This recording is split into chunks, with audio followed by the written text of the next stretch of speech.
All reports look good from here in the blockhouse at this time. All aspects of the mission go. T-minus 30 seconds and counting. Apollo 8 coming up on 20 seconds, and you're looking very good. T-minus 15, 14, 13, 12, 11, 10, 9. We have ignition sequence start. The engines are on. 4, 3, 2, 1, 0. We have commit. We have No dia 21 de dezembro de 1968, os astronautas Jim Lovell, William Anders e Frank Borman embarcaram na primeira missão tripulada a orbitar a Lua.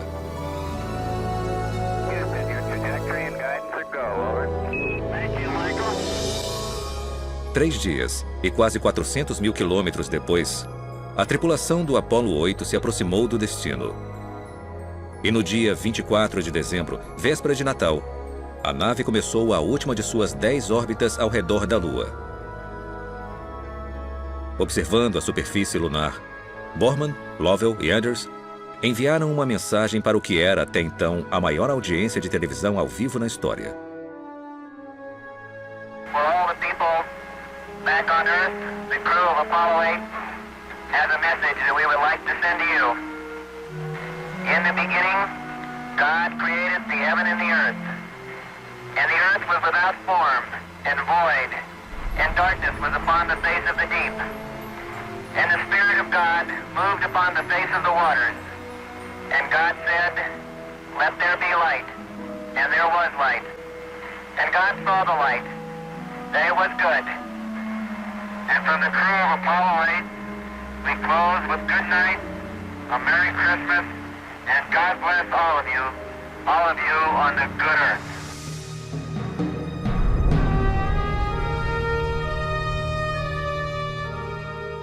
Logo após o seu retorno à Terra, perguntaram ao comandante da missão, Frank Borman, por que os astronautas escolheram ler a mensagem de Gênesis.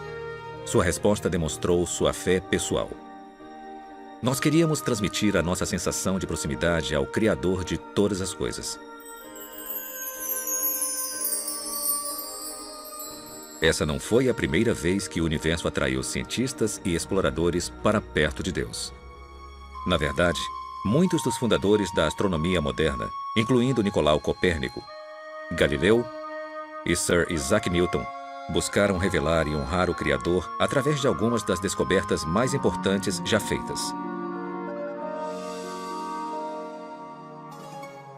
Essa motivação também inspirou Johannes Kepler, o matemático alemão que foi o primeiro a calcular o movimento planetário. No início do século XVII, ele escreveu que a ciência é o processo de pensar os pensamentos de Deus após ele. E o meu maior desejo é perceber o Deus que encontro em todos os lugares do mundo externo. Eu já tive a intenção de me tornar um teólogo. Mas agora vejo como Deus é através de minhas descobertas, também glorificado na astronomia, pois os céus declaram a glória de Deus.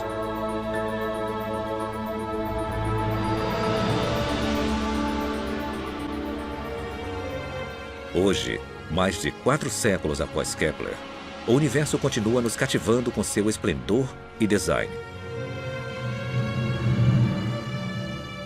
É um espelho que reflete a maestria de Deus e uma voz que fala claramente toda noite sobre seu caráter e poder. Viajem conosco agora, na asa de algumas das tecnologias mais sofisticadas já criadas. E conforme percorremos distâncias inconcebíveis para observar vistas inesquecíveis, vamos sentir as verdadeiras maravilhas das mãos do Criador e as glórias de seu coração.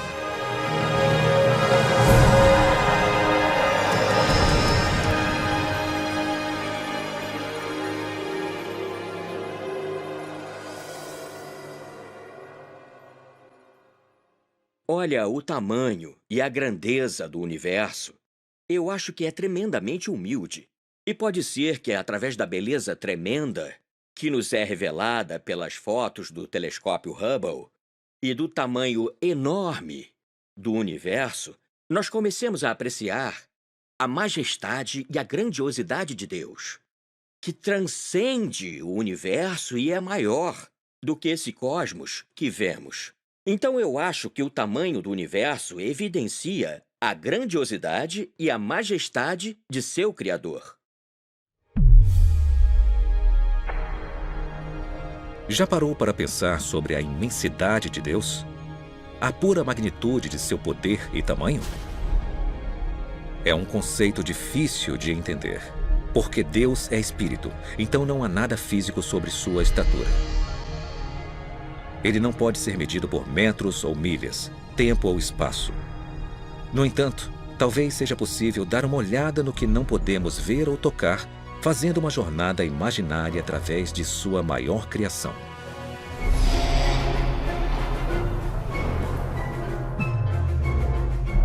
Esta nave vai nos transportar até o limite do universo observável, uma distância estimada de 430 bilhões de trilhões de quilômetros.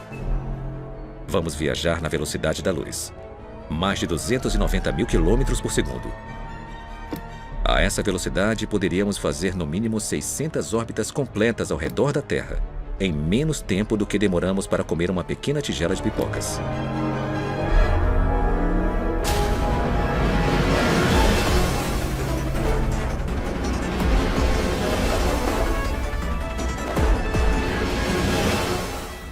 Partimos no dia 1º de janeiro.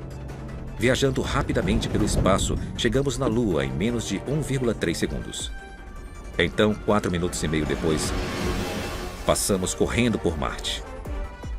Continuamos seguindo pelos planetas gigantes gasosos: Júpiter, Saturno, Urano, Netuno. E 5 horas e 20 minutos após sairmos da Terra, chegamos no planeta anão Plutão. Agora vamos ajustar o trajeto para um ângulo quase perpendicular às órbitas planetárias. Atrás de nós, os limites da nossa vizinhança cósmica somem rapidamente.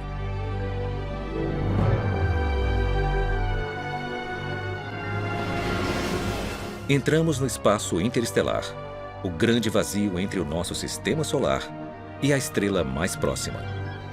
1 ano se passa, depois 2, 3, 4 anos. Finalmente, no dia 19 de abril do 5º ano desde a nossa partida da Terra, somos momentaneamente cegados pela luz do sistema Alpha Centauri. 3 estrelas unidas pela gravidade. Elas são as estrelas mais próximas ao nosso Sol. Nós viajamos aproximadamente 41 trilhões de quilômetros, mas estamos só começando. 10 anos-luz da Terra. 2 dúzias de estrelas vizinhas brilham à nossa frente. Uma delas, Tau 7, se parece com o nosso Sol. 100 anos-luz. Nuvens de gás e poeira no braço de Órion da Via Láctea nos cercam. 1000 anos-luz. A elegante forma espiral da nossa galáxia é claramente visível. A Terra está localizada aqui. A Via Láctea faz parte de uma comunidade de no mínimo 40 galáxias, unidas pela gravidade, para formar o que é conhecido como o Grupo Local. Pelo resto da jornada, cada ponto de luz que vemos não é mais uma estrela individual, mas uma galáxia inteira, cheia de bilhões de estrelas.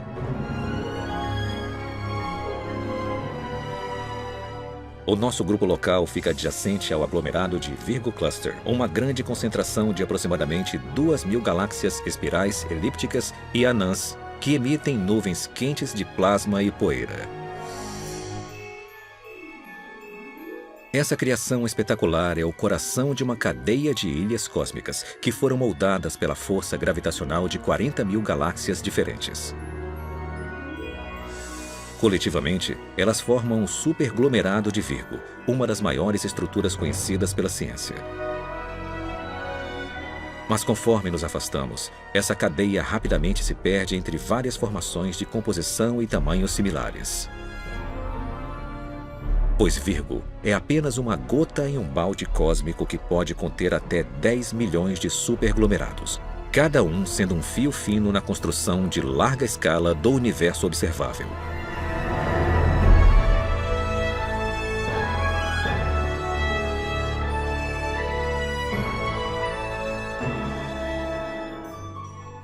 A nossa jornada nos transportou para 45 bilhões de anos-luz além da Terra, aos limites externos da descoberta científica. Uma grande teia de fios tecidos por cerca de 2 trilhões de galáxias e por estrelas mais numerosas do que grãos de areia em todos os desertos e praias do mundo. Então, qual é o tamanho de Deus? Ele é grande o suficiente para criar um universo com dimensões tão vastas que vão além da nossa compreensão. Mesmo assim, nas palavras do profeta Isaías, ele consegue medir tudo com os dedos de sua mão.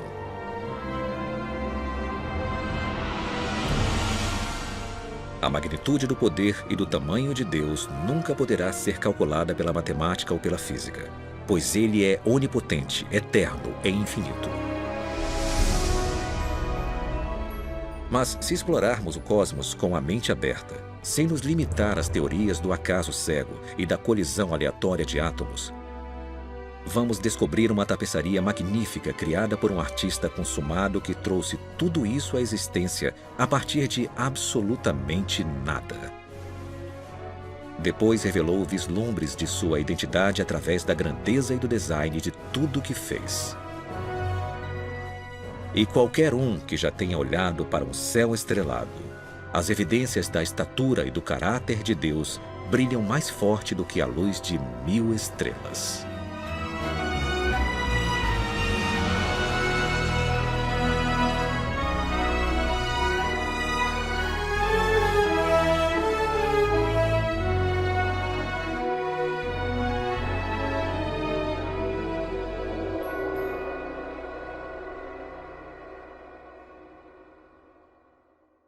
Muitos físicos já disseram antes que a descoberta de que o universo foi finito no passado e que tinha um começo é uma das descobertas mais incríveis na história da ciência. Isso mudou completamente a visão que tinha dominado a ciência por mais de 2000 anos. Isso foi escrito em Gênesis, capítulo 1, versículo 1. No princípio, foi Deus quem criou o céu e a terra. E uma das descobertas mais incríveis do século XX da cosmologia foi a confirmação sobre a antiga previsão judaica a respeito do início do universo.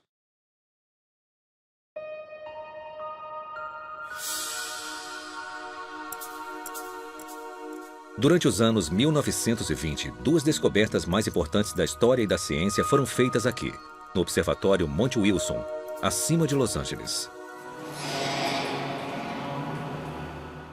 Por 8 anos, o astrônomo Edwin Hubble fotografou e estudou o cosmos com o maior telescópio do mundo.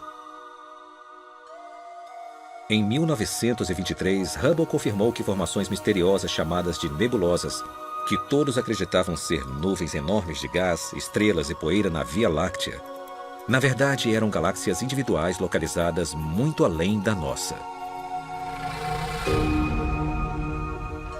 5 anos depois, ele verificou que essas galáxias estavam se afastando uma da outra a velocidades impressionantes.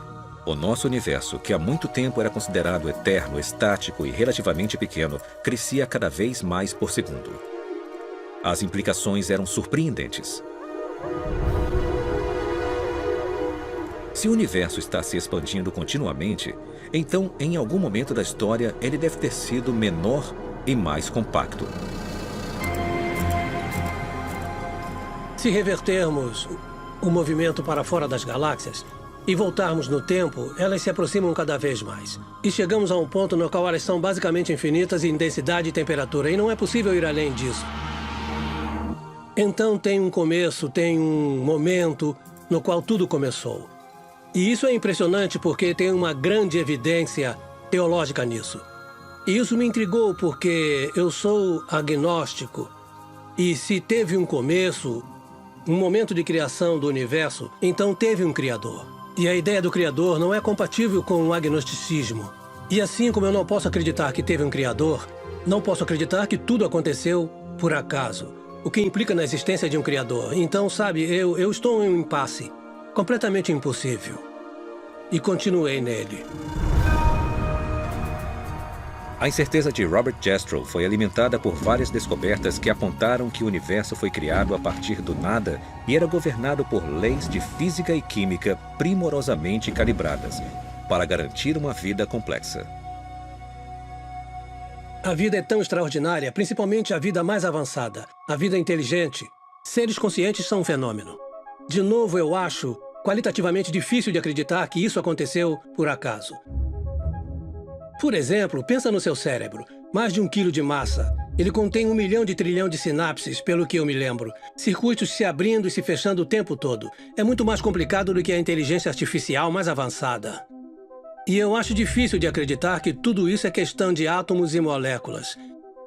Então eu tento encaixar no meu conceito de mundo a ideia de que há uma força maior de algum tipo que pode ser chamada de Deus ou de como você quiser. Mas eu não posso aceitar isso. Eu sou o que chamam de materialista na filosofia. Isso não significa que eu gosto de carros grandes. Os meus alunos sempre pensavam isso. Acredito que o mundo é feito inteiramente de substâncias materiais. E quando você especifica essas substâncias, átomos e moléculas, e as leis pelas quais são comandadas, você já fez tudo, não tem mais nada para ser dito ou inserido no seu modelo de universo. E é isso que a minha ciência me diz. E bem, eu fui um cientista a minha vida inteira. Mas isso não me satisfaz. Na verdade, me deixa inquieto. Parece que falta alguma coisa. Mas eu não vou descobrir que coisa é essa durante a minha vida. Robert Jastrow morreu em 2008. Sendo fundador do Instituto Espacial Goddard da NASA e o diretor do Observatório Monte Wilson, ele ajudou a popularizar a astronomia ao redor do mundo. Em seu livro best-seller, Deus e os Astrônomos, Jastrow descreveu o conflito filosófico entre o materialismo científico e as provas de um universo que teve um começo. Em vez de desmentir a existência de Deus, os astrônomos podem estar encontrando mais provas circunstanciais de que Deus existe, de que o universo começou repentinamente em um ato de criação. Para o cientista, que viveu com a sua fé no poder da razão, a história termina como um pesadelo. Ele escalou as montanhas da ignorância, está prestes a conquistar o pico mais alto, e conforme sobe a última rocha, é recebido por um grupo de teólogos que está lá há séculos.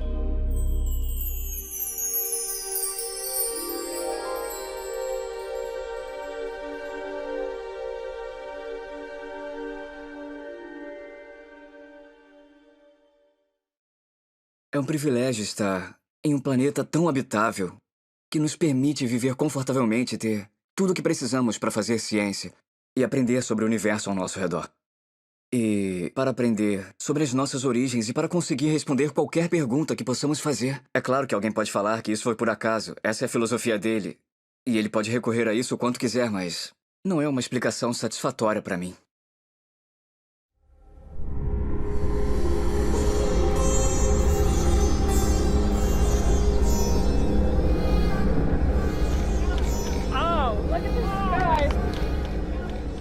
Isso começou com uma experiência em 1995. Eu fui observar o eclipse total do Sol na Índia. Foi meu primeiro eclipse total do Sol, foi um evento espetacular.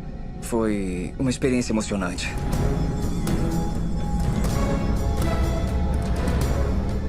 Seja um astrônomo que pode entender todo o fenômeno e prevê-lo em questão de 1 segundo em qualquer lugar da Terra, ou um nativo, todos ficaram maravilhados e reagiram da mesma forma a esse fenômeno incrível. Isso causou um grande impacto em mim. Por 51 segundos inesquecíveis, Guillermo González e milhares de pessoas viram maravilhados esse raro evento astronômico. González depois refletiu sobre a beleza misteriosa que havia testemunhado no céu do norte da Índia e sobre os fatores que o tornaram possível.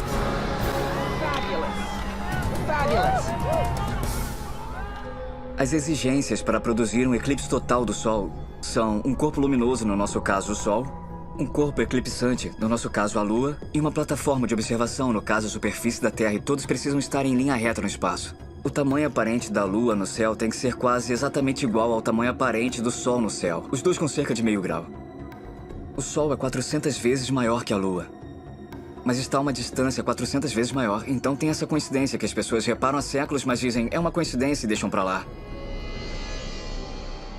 O melhor lugar em todo o sistema solar para ver eclipses solares é a superfície da Terra.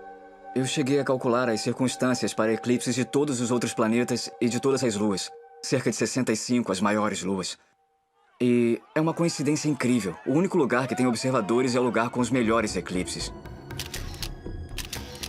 Conforme Gonçalves examinava esse alinhamento raro do Sol, da Lua e da Terra, ele reconheceu a importância desses corpos celestiais para a existência de vida complexa no nosso planeta. A força gravitacional causada pela nossa Lua, por exemplo, é forte o suficiente para regular o clima da Terra, estabelecendo sua inclinação e ajudando a circular as águas geladas e quentes dos seus oceanos. E a distância do nosso planeta para o Sol possibilita a existência de água líquida e uma atmosfera rica em oxigênio. Precisa ter a distância certa do planeta do observador até a estrela hospedeira. E precisa ter uma lua bem grande. Então tem uma grande sobreposição entre os requisitos para produzir eclipses e os requisitos para ter um planeta capaz de suportar a vida. Responda, e se as coisas que tornam o planeta habitável também fazem com que esse planeta seja o melhor lugar para se fazer descobertas científicas? A natureza do nosso planeta, a natureza de sua atmosfera, a sua localização no sistema solar, o tipo de sistema solar onde ele está, até mesmo o tipo de estrela que nos cerca e a nossa localização na galáxia são ideais para se fazer uma grande variedade de descobertas científicas. E por acaso essas também são as condições mais importantes de um planeta habitável. Um planeta propício para seres como nós e sem o qual não poderíamos sobreviver. Eu acho que esse é o tipo de padrão que sugere para as pessoas uma conspiração e não uma coincidência. Na luz tênue de um eclipse solar, Gonçalves e Richards reconheceram uma ligação fascinante entre os fatores necessários para a vida complexa e a observação científica. Geralmente nos falam, principalmente no século XX, que o universo não pensa em nós. Ou seja, que nós existimos em um universo muito grande e que o universo não foi criado para seres como nós. Nós somos simplesmente uma vida que por acaso surgiu num pequeno planeta que cerca uma estrela minúscula e insignificante numa galáxia normal dentro de um grande universo que não foi planejado. O nosso argumento sugere uma ideia completamente diferente. Sugere que o universo foi planejado, que o universo existe por um propósito. E esse propósito não é simplesmente para que seres como nós existam, para que possamos nos ampliar além do nosso lar pequeno e paroquial, para ver o universo como um todo, para descobrir o universo e, na verdade, talvez para considerar se esse universo aponta para algo além de si mesmo. Tem um certo aspecto sobre o universo que não pode ser simplesmente explicado através de forças impessoais da natureza, de átomos que colidiram com átomos. Então, temos que buscar algo além do universo para tentar explicar isso. Porque o universo existe de forma que os lugares mais habitáveis também oferecem as melhores oportunidades para descobertas científicas.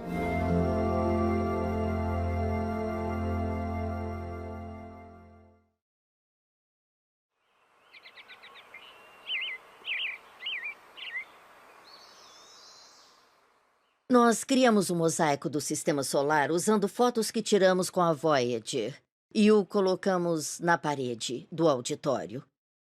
E tinha uma corda de veludo na frente dele, mas as pessoas sempre se aproximavam e queriam tocar a Terra. Elas apontavam e falavam, estamos aqui, você está aqui, é aqui que estamos. E tocavam. E não importava quantas placas de não toquem colocávamos, as pessoas sempre queriam se aproximar e tocar a Terra. Então, como resultado, bem, eu não sei quantas vezes aquela foto foi substituída, mas ela sempre ficava com furo e aquela foto, em especial, precisava ser trocada.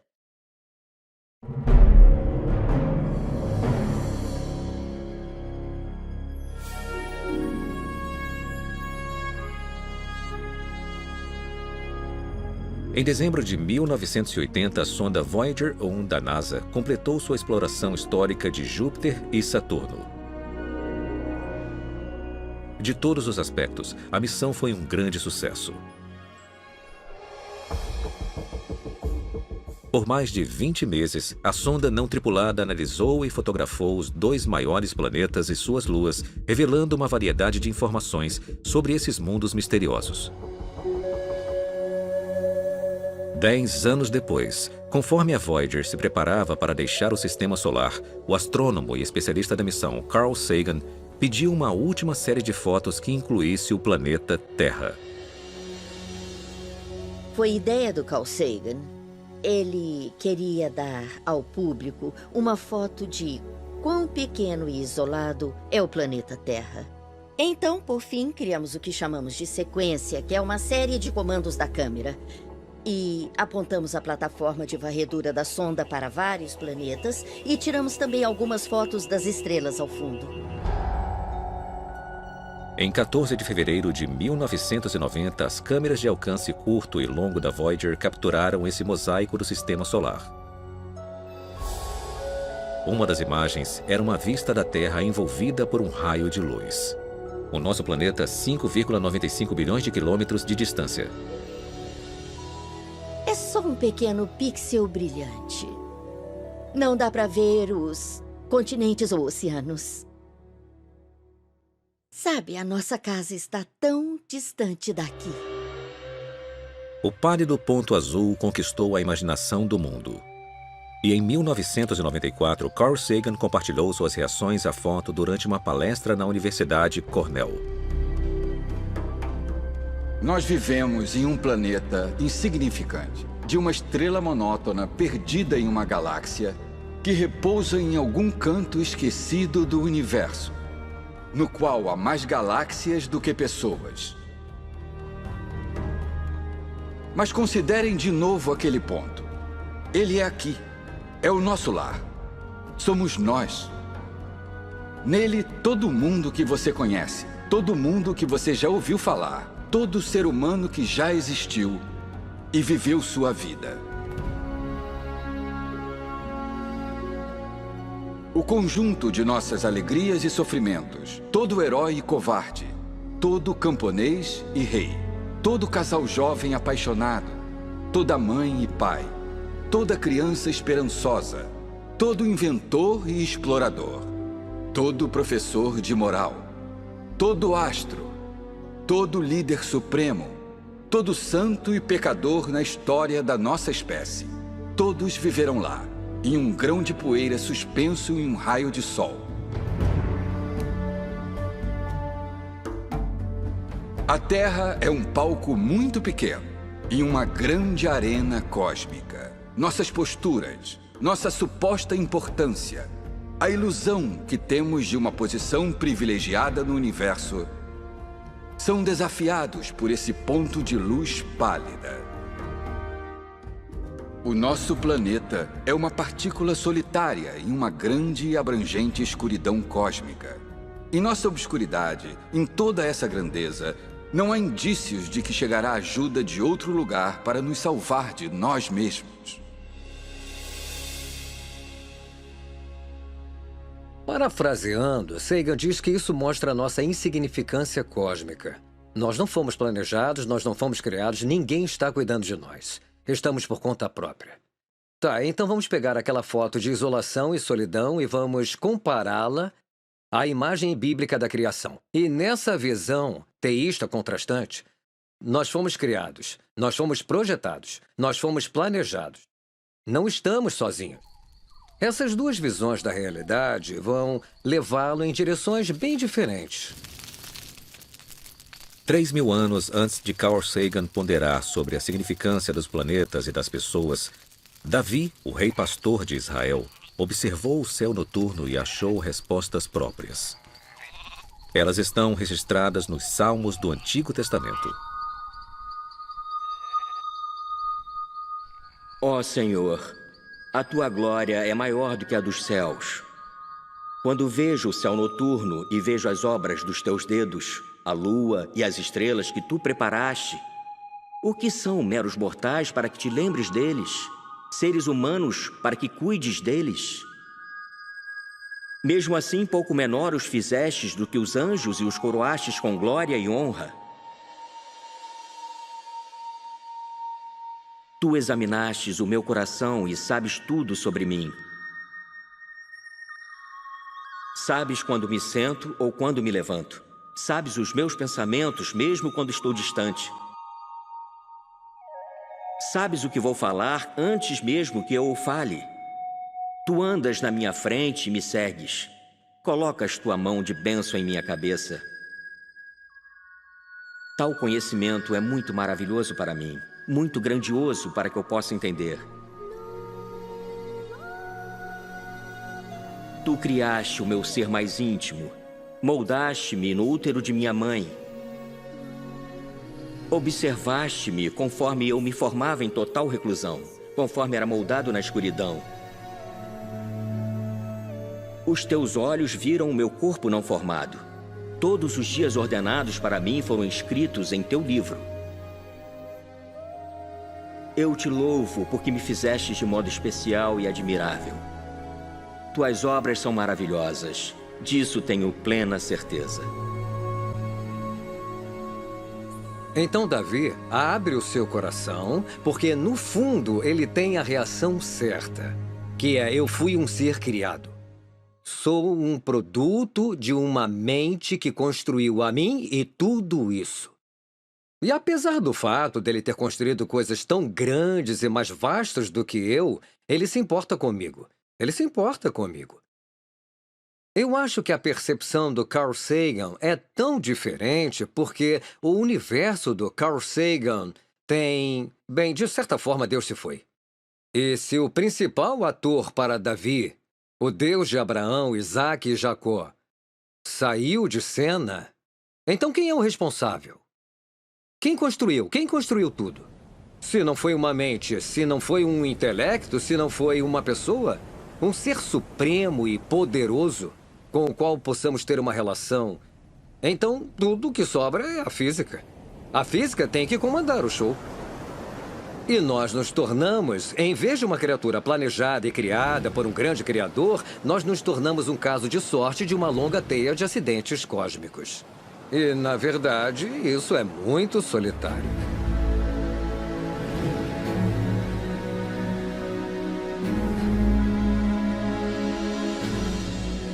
Então, como devemos interpretar o pálido ponto azul e os passageiros que o chamam de lar? Será que estamos largados em uma partícula de poeira irremediavelmente perdida em um universo escuro e frio?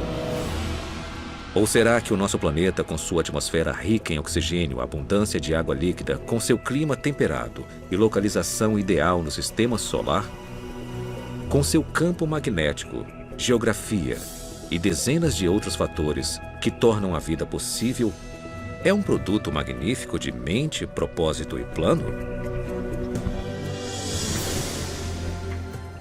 E se a Terra foi criada como um santuário para seres humanos, será possível nós existirmos por um motivo maior do que a mera sobrevivência?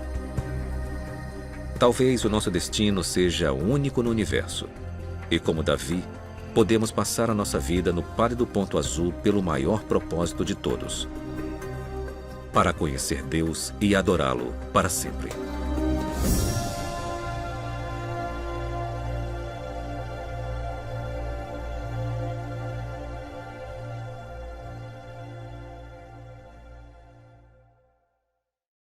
Deus, como nosso Criador, ele tem uma infinidade de formas possíveis para se comunicar conosco.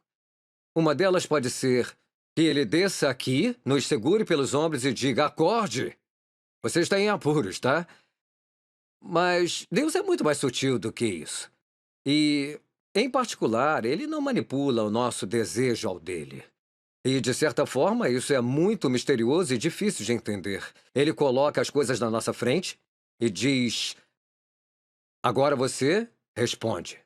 Então, provavelmente, para mim, a forma mais eficaz que Deus tem para se comunicar comigo, além da Bíblia, é através do mundo que ele criou e da beleza no mundo que ele criou. Eu acho que Deus fez o que podia para se comunicar conosco através de sua dimensão artística.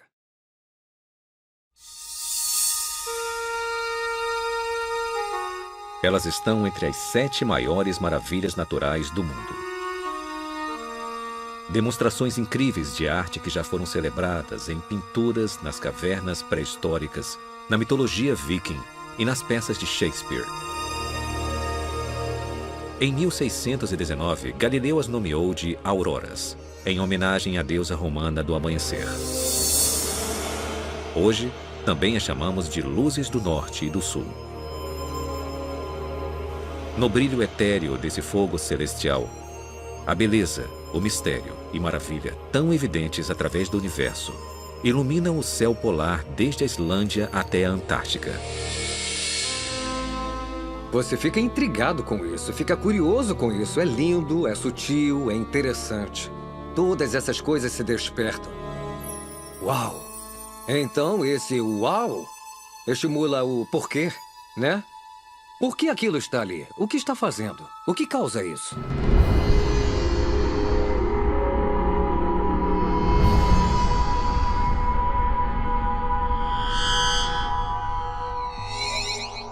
Toda aurora no nosso sistema solar é originada aqui, na superfície turbulenta de uma estrela de sequência principal G2, a 149 milhões de quilômetros da Terra. Periodicamente, picos de energia gerados dentro do núcleo do Sol causam grandes tempestades, que podem lançar bilhões de toneladas de um plasma altamente carregado. Grande parte dele vai em direção à Terra em um percurso de colisão. Nós somos banhados o tempo todo pela radiação do nosso vizinho grande e quente. E nós somos feitos em parte de moléculas delicadas como o DNA, que não gostam de ser atingidas pela radiação ionizante. Sem precauções, esse vento solar pode destruir rapidamente a nossa atmosfera, ferver os oceanos e devastar todas as formas de vida. Por sorte, somos protegidos dessas catástrofes por uma provisão impressionante. Debaixo da crosta e do manto do nosso planeta, uma camada de ferro, níquel e enxofre derretidos, com uma grossura de 2.400 quilômetros, flui constantemente ao redor de um núcleo de ferro sólido. Esse movimento produz um campo magnético que irradia do núcleo da Terra através dos polos, e milhares de quilômetros pelo espaço. Quando o plasma atinge esse campo, grande parte das partículas letais são desviadas antes de chegar à superfície da Terra. Mas algumas são atraídas até as linhas do campo magnético e são canalizadas diretamente para os polos norte e sul. Cerca de 99% da nossa atmosfera é formada por átomos de nitrogênio e oxigênio. Esses componentes são eletricamente neutros. Assim que o plasma colide com um átomo, um elétron absorve a onda de energia e momentaneamente amplia sua órbita ao redor do núcleo. Então essa partícula supercarregada volta à posição e ao tamanho normais, liberando um único fóton, uma pequena onda de luz colorida. O processo é repetido pelo céu noturno.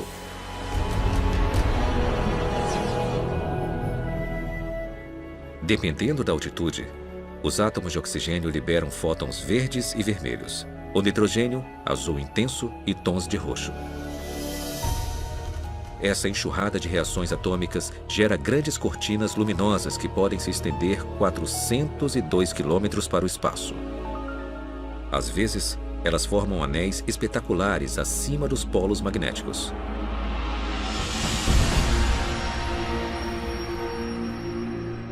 Ao orbitar a Terra na Estação Espacial Internacional, astronautas fotografaram as auroras e revelaram o seu esplendor misterioso, de formas nunca antes vistas. Essa beleza fala conosco eloquentemente sem dizer nenhuma palavra. Eu acho que a aurora por si só é um cartaz lindo e brilhante balançando. É uma mensagem. E ela diz, este planeta não foi um acidente. E o fato de vocês estarem nele não é um acidente. Deus nos deu um mundo que, se nós dermos alguma chance, ele testemunha de forma fiel a Deus. E esse testemunho, essa voz que nós ouvimos da natureza, fica mais forte e mais bonita quanto mais você a conhece. A sabedoria de Deus realmente é infinita e ele criou um mundo com tantos detalhes interessantes. Admiração, majestade, maravilha, beleza, funções biológicas, integridade planetária, o papel do planeta como um todo para manter a vida. Se colocarmos as peças na posição, vamos seguir esse mistério de pista a pista. E eu acho que o que acontece, certamente no meu caso, é que você percebe que a Terra não é um lugar onde a vida pode simplesmente prosperar por acaso. Foi criado para ser um lugar onde a vida pode prosperar. Este planeta foi construído para ser habitável. Essa convergência de design funcional e beleza extraordinária, tão evidente no campo magnético da Terra, também é uma forma que Deus usa para se comunicar através de todas as facetas da criação.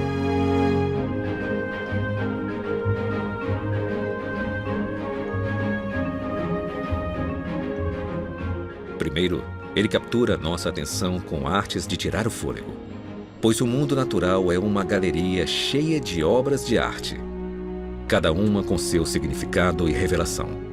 Depois, se buscarmos entender com afinco os como e porquês do cosmos, ficamos frente a frente com o Criador de tudo. O artista e engenheiro eterno que criou as maravilhas físicas que enchem os nossos olhos, inspiram os nossos corações e garantem a nossa sobrevivência no terceiro planeta depois do Sol.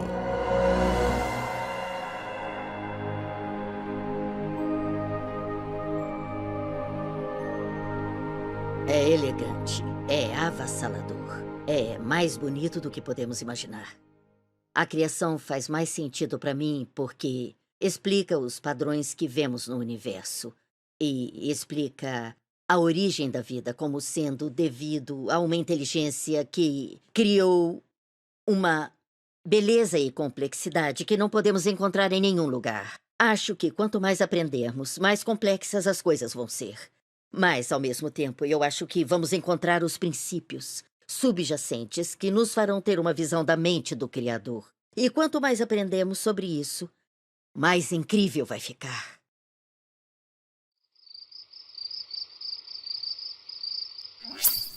Aqui vai uma pergunta que pode literalmente deixá-lo acordado a noite toda. Quantas estrelas existem no universo? Em uma noite de céu limpo no deserto sem um telescópio, podemos ver cerca de 5.000 estrelas individuais. Todas elas estão localizadas na Via Láctea, uma galáxia espiral relativamente típica, com uma população estelar entre 100 bilhões e 400 bilhões de estrelas. E a Via Láctea é só um pontinho no universo observável, que possui uma quantidade estimada de 100 bilhões até talvez 2 trilhões de galáxias ao todo. Agora, vamos fazer as contas. Usando estimativas conservadoras, vamos multiplicar 100 bilhões de galáxias por 10 bilhões de estrelas por galáxia. O resultado é impressionante. 1 bilhão de trilhão de estrelas. E lembrem que é uma estimativa mínima.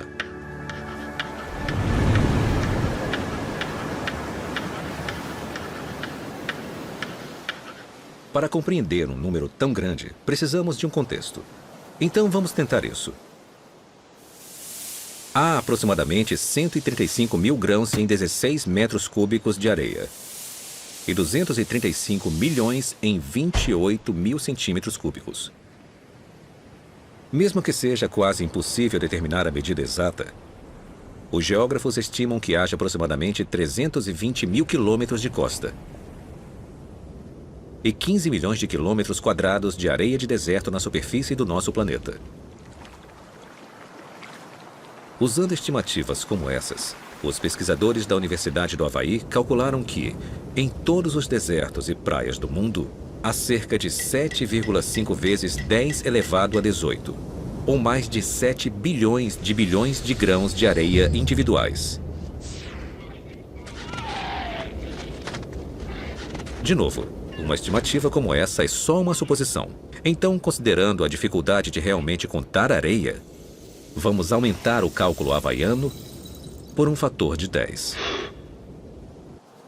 Com isso, você conseguiria construir muitos castelos, mas é apenas uma fração do número total de estrelas.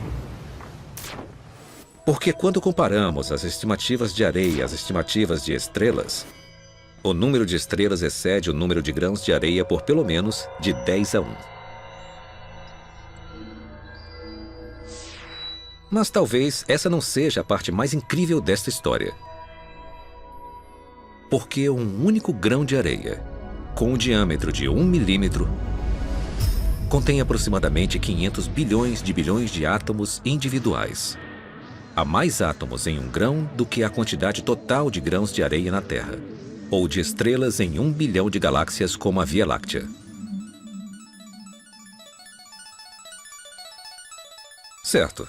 Antes de desligarmos a calculadora, uma dose final de números altos. Em uma única gota de água, há cerca de 1,7 bilhões de trilhões de moléculas de H2O individuais. Ou seja, em algumas gotas grandes, o número total de moléculas pode superar o número total de estrelas em todo o universo.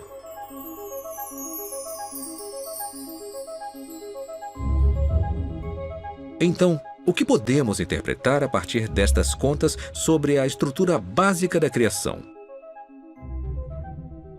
Bem, para começar, nós vivemos em um planeta que faz parte de um cosmos inimaginavelmente grande e complexo. E esse planeta está cheio de incontáveis universos atômicos e moleculares, inimaginavelmente pequenos, e às vezes até mais complexos.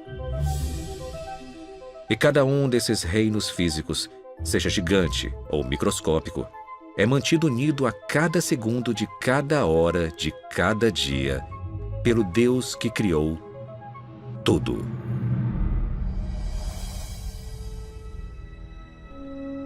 Lembrem disso da próxima vez que forem procurar escaravelhos no deserto do Saara.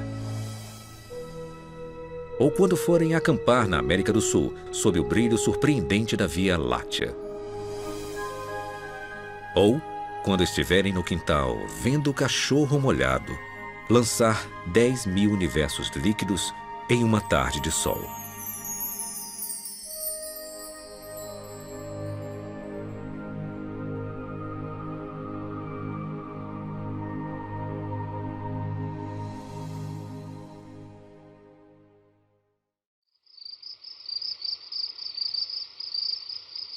Quando a minha filha de 6 anos olha para as estrelas, ela me diz: é tão óbvio que Deus existe. Como alguém pode questionar isso? Como alguém pode pensar o contrário? Tem uma sensação intuitiva que diz que Deus claramente fez isso. Nós fomos criados para poder ver Deus através da ordem criada. É um livro para ser lido. E ele aponta para além de si mesmo. Ele escolheu criar um universo com um cenário que está constantemente e continuamente em todos os momentos e lugares, dia após dia, noite após noite, testemunhando sobre sua existência. Essa é a ideia da revelação geral de Deus. É geral, é contínua. A criação de Deus, ela é ativa, ela declara a glória de Deus.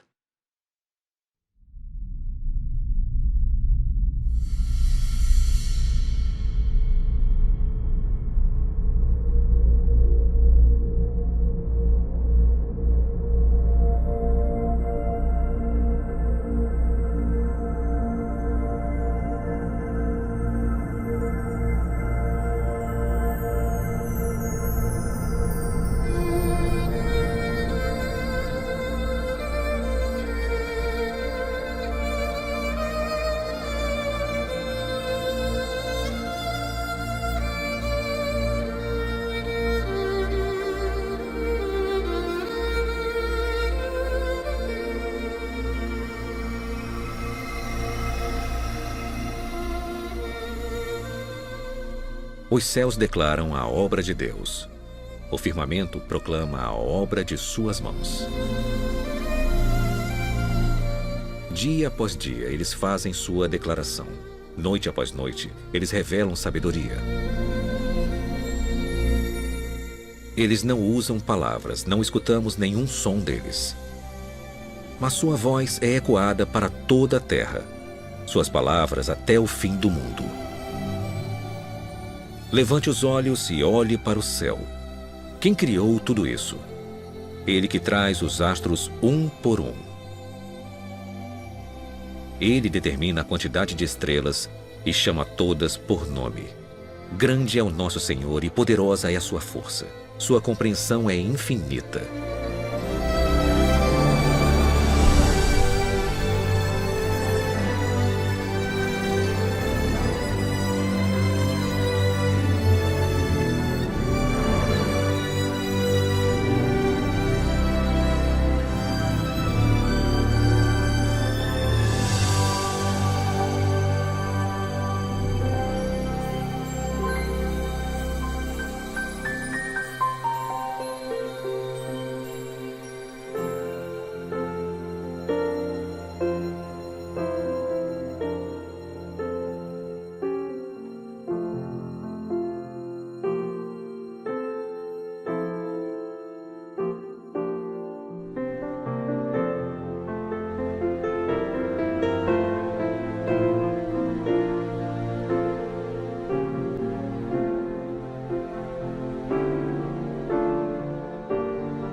O Senhor é o grande Deus, o grande Rei acima de todos os deuses.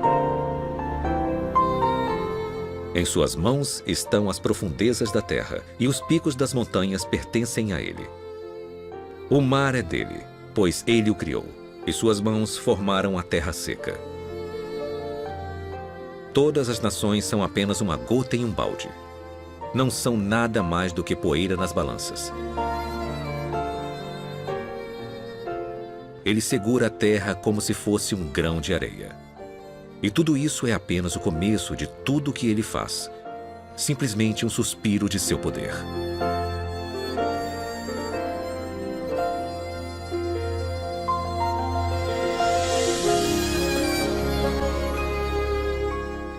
Venha ver as obras de Deus, que é incrível em seus feitos.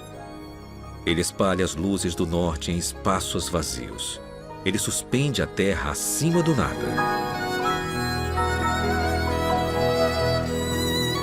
Ele marca o horizonte no rosto das águas, para haver um limite entre luz e escuridão.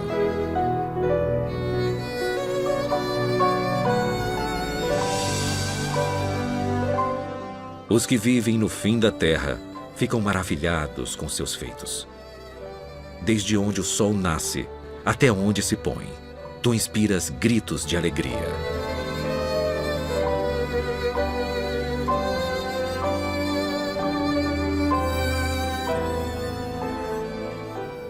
Vou acordar o amanhecer com minha música. Vou louvá-lo entre as nações. Pois o seu amor inabalável é tão alto quanto o céu. Sua fé alcança as nuvens. Seja exaltado, ó Deus, que a tua glória brilhe por toda a terra.